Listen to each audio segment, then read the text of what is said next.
Aaron Barstow here, starring as Edgar Allan Poe and directing the show in the Edgar Allan Poe Afterlife radio show, part of an eerie evening of entertainment.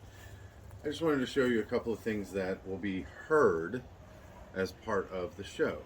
Most theater on the Gulf Coast does not use live sound effects, but we're going to do just that.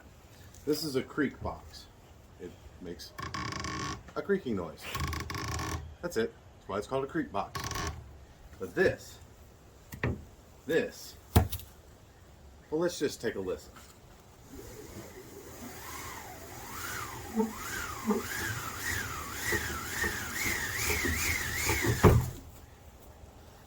It's a wind sound effect.